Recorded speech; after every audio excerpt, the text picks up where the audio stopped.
Warne is the man. Perth is the place on a glorious sunny morning. Warne, thank you for joining us.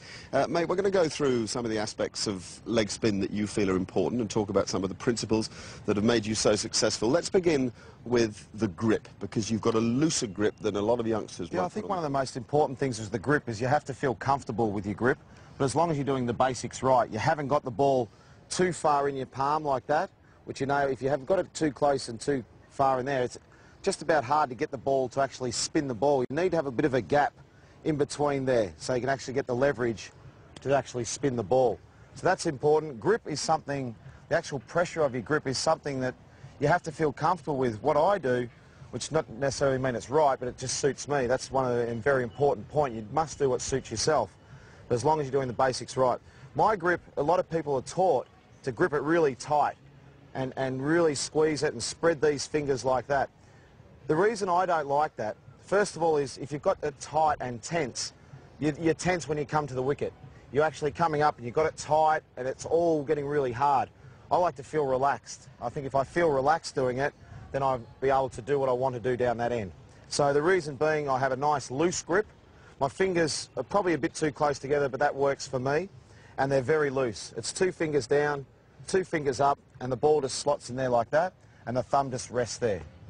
A lot of people talk about how high your arm should be. We've heard people say you shouldn't be above the perpendicular and you shouldn't be too low when you release the ball.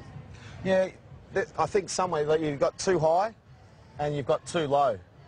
I think somewhere in between there is about where mine sometimes gets a little bit too low, but most of the time it's around that sort of area. I'm not sure what sort of degrees that is, but that I think enables me to get maximum spin from my deliveries, and also my variations. Generally my wrong and my arm will be a little bit higher, but generally my leg break will be working about that sort of angle. So I've got my run up, I'm here, I know exactly what I'm going to do. Now I start to build it up.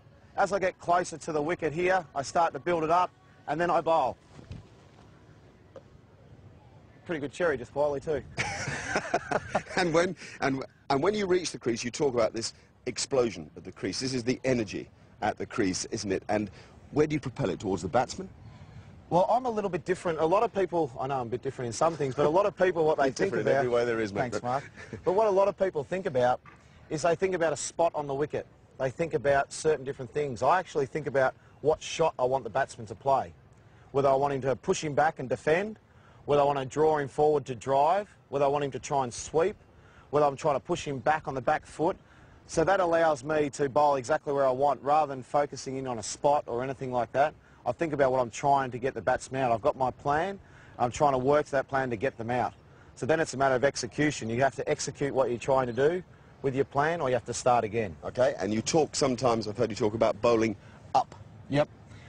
The two things I get, sometimes I do get a bit too round arm. So my key words are think high and spin up, which means if my arm's there and I think high, it just gets it up to about there. It doesn't mean it's up there. Yeah. So I think high to get my arm up into that position, and spin up is not to make sure you spin down, but it's actually to spin the ball up. And here in Perth... That's you can get the ball above the batsman's eye level? Well, it's to get the ball up in there.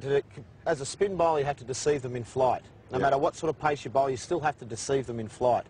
You're not going to beat people off the pitch too much. You have to get them in the air. You have to get them to second guess what's going on. Right. And you do that in flight. Try to give us this feeling then of standing tall and spinning up. Well, the easiest thing is to do, there's a difference when you actually bowl. It's all about when you release the ball too. Sometimes if you try and do it and you're actually trying to spin the ball hard, you generally get to about into this position, then you try and spin it hard, and what happens is you drag it down. So if you're trying to spin it hard, sometimes you open up like that and you drag it down spinning. So you actually want to spin up, for me, means I get myself in that position and I spin the ball up like that. And what role does the follow-through play in all of that? Crucial. Okay. Crucial is the follow-through. There's no point bowling the ball and stopping here. This, with your follow-through and things like that, you've got your momentum with your run-up. When you've actually released the ball, it's just like any other fast bowler, any other bowler. You must make sure you follow through, and that's where your hips and everything else drive. You follow through and you come right through the ball, and everything's at the target. There's no jumping in or angles like that. It's all straight at the target, and the target's the batsman. So you bowl the ball. Once you bowl the ball, you're actually following through, all your weight's going forward. That helps you get that shape and dip and spin and all those nice things. Let's get on to the four main deliveries you've got, Shane. Firstly, the leg break. The leg break, basically your wrist is in that position with the back of your hand facing his face, and that's how you bowl your leg break from right to left. That's how it goes. And then from there, you've got different versions of that. You've got more overspin with the leg break, you've got more side spin. They're all the different variations of the same delivery.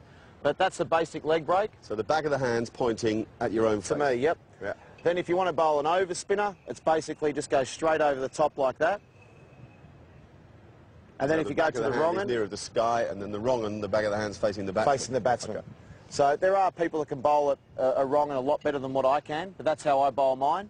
A lot of people can bowl them different sorts of ways and different leg breaks, but they're the basic for children trying to bowl leg breaks. If you try and get your wrist in that position for a leg break, that position for a straight one, that position for a wrong one, then hopefully you'll be okay. How does the flipper work? The easiest thing with a flipper is to click your fingers, put the ball in there, click your fingers, and try and get the ball to come up, and do exactly the same up here. Click your fingers. Give us all four. Four balls. Okay, here's the leg break. Leg break. I'll go leg break, top spinner, wrong un, then I'll bowl a slider and a flipper. Okay. So first of all, you get your leg break. Everything the same that we've talked about. Leg break. Okay, so that's got the back of the hand facing you. Yep. Then the overspinner or top spinner. Back of the hand heading towards the sky. Then the wrong un.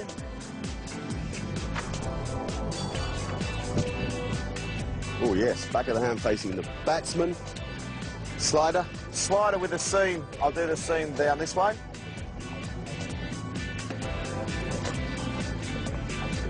You're a good mix, sliding out the side of the hand. And now the then, flipper to lastly, finish the with, flipper.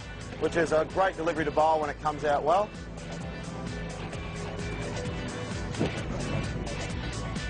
Okay, great to watch those. And just to finish, some thoughts for youngsters, because, gee, you guys get smacked over the boundary ropes too often for kids to stick with the art sometimes.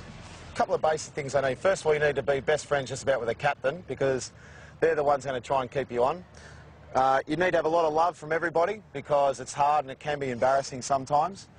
And also you've got to have a bit of courage. No matter what's actually happening, you've got to be able to throw it up, and getting hit for six sometimes can be fun. You mightn't like it, but no matter how far it goes, you get a chance to bowl the next ball, whether it's a different ball or whatever, you get a chance to bowl it again. So for the dads watching, just make sure you give them lots of encouragement and try and spin the ball.